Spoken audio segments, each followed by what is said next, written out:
Hello, today we get to read the book of Malachi. So Malachi chapter 1. The oracle of the word of the Lord to Israel by Malachi. I have loved you, says the Lord, but you say, how have you loved me? Is not Esau Jacob's brother, declares the Lord? Yet I have loved Jacob, but Esau I have hated.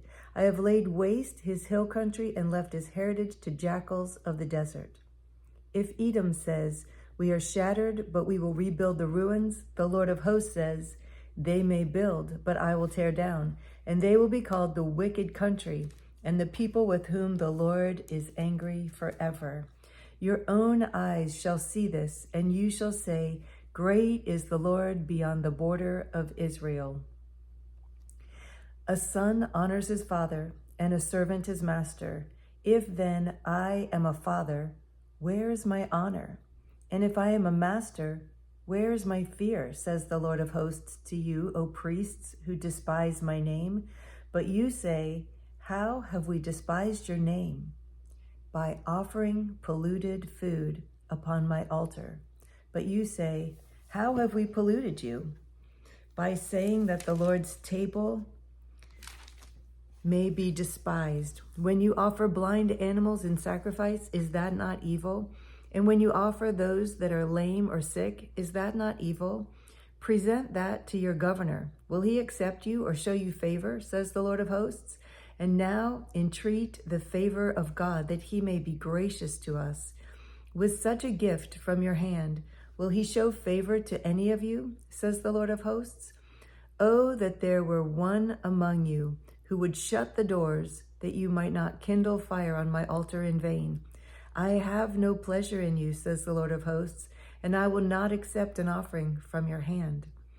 For from the rising of the sun to its setting, my name will be great. Let me say that again. For from the rising of the sun to its setting, my name will be great among the nations, and in every place incense will be offered to my name, and a pure offering. For my name will be great among the nations, says the Lord of hosts. But you profane it when you say that the Lord's table is polluted, and its fruit, that is, its food, may be despised. But you say, what a weariness this is, and you snort at it, says the Lord of hosts. You bring what has been taken by violence or is lame or sick, and this you bring as your offering. Shall I accept that from your hand, says the Lord? Cursed be the cheat who has a male in his flock and vows it, and yet sacrifices to the Lord what is blemished. For I am a great king, says the Lord of hosts, and my name will be feared among the nations. Chapter 2. And now, O priests, this command is for you. If you will not listen, if you will not take it to heart to give honor to my name, says the Lord of hosts, then I will send the curse upon you, and I will curse your blessings. Indeed, I have already cursed them, because you do not lay it to your heart. Because you do not lay it to heart. Behold, I will rebuke your offspring, and spread dung on your faces, the dung of your offerings, and you shall be taken away with it.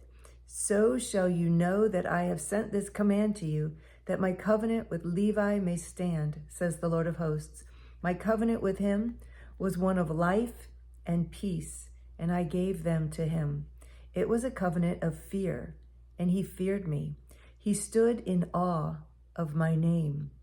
True instruction was in his mouth, and no wrong was found on his lips. He walked with me in peace and uprightness, and he turned many from iniquity. For the lips of a priest should guard knowledge, and people should seek instruction from his mouth. For he is the messenger of the Lord of hosts. But you've turned aside from the way. You've caused many to stumble by your instruction. You've corrupted the covenant of Levi, says the Lord of hosts. And so I make you despised and abased before all the people, inasmuch as you do not keep my ways, but show partiality in your instruction. Have we not all one Father? Has not one God created us? Why then are we faithless to one another, profaning the covenant of our fathers? Judah has been faithless, An abomination has been committed in Israel and Jerusalem. For Judah has profaned the sanctuary of the Lord, which he loves, and has married the daughter of a foreign god. May the Lord cut off from the tents of Jacob any descendant of the man who does this, who brings an offering to the Lord of hosts. And this second thing you do, you cover the Lord's altar with tears, with weeping and groaning, because he no longer regards the offering or accepts it with favor from your hand. But you say, why does he not? Because the Lord was witness between you and the wife of your youth, to whom you have been faithless, though she is your companion and your wife by covenant. Did he not make them one with a portion of the Spirit in their union? And what was the one God seeking? Godly offering. What's wrong with my reading today is I can read. Okay, let's go back. And what was the one God seeking? Godly offspring. So guard yourselves in your spirit, and let none of you be faithless to the wife of your youth. For the man who does not love his wife, but divorces her, says the Lord, the God of Israel, covers his garment with violence, says the Lord of hosts. So guard yourselves in your spirit, and do not be faithless. You have wearied the Lord with your words, but you say, how have we wearied him? By saying, everyone who does evil is good in the sight of the Lord, and he delights in them. Or by asking, where is the God of justice? Chapter 3. Behold, I send my messenger, and he will prepare the way before me. And the Lord whom you seek will suddenly come to his temple, and the messenger of the covenant in whom you delight, behold, he is coming, says the Lord of hosts. But who can endure the day of his coming?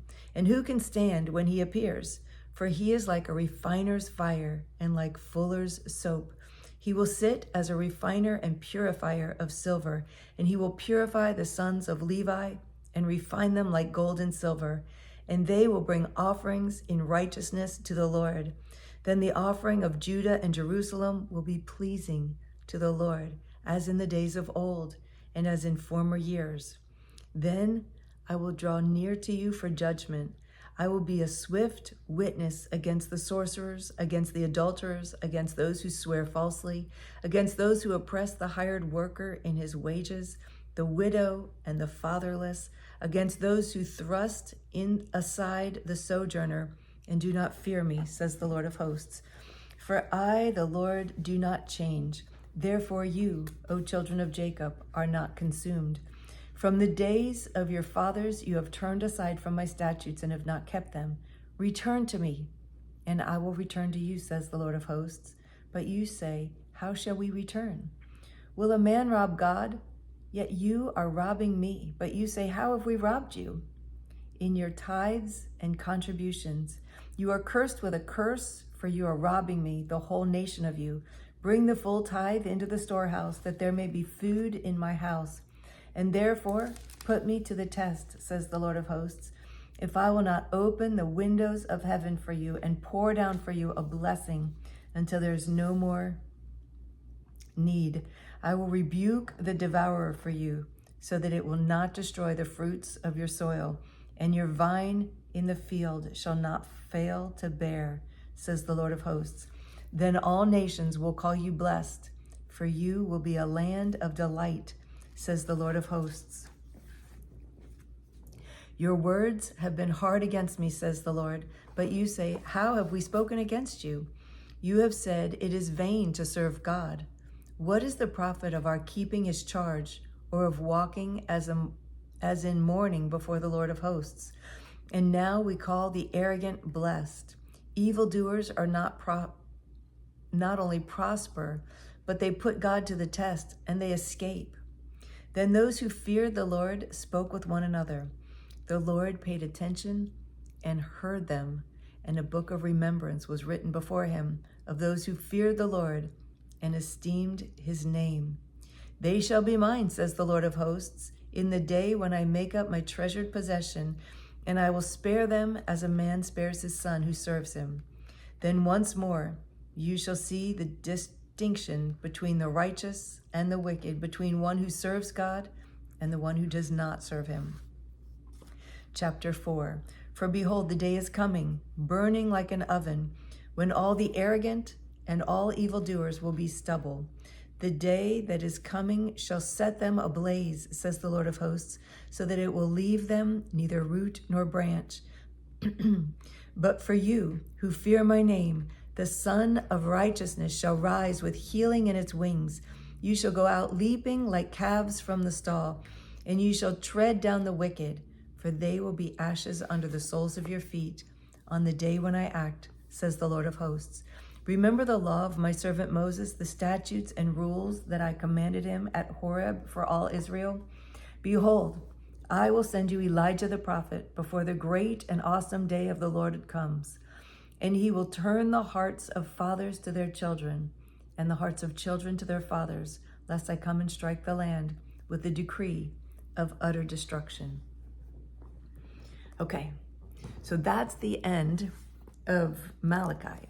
And normally, if you were reading straight through the Bible, that would be the end of the Old Testament. But since we're going in chronological order, we still haven't read Esther, and we haven't finished Ezra and Nehemiah. There's still more to the building of the wall around Jerusalem.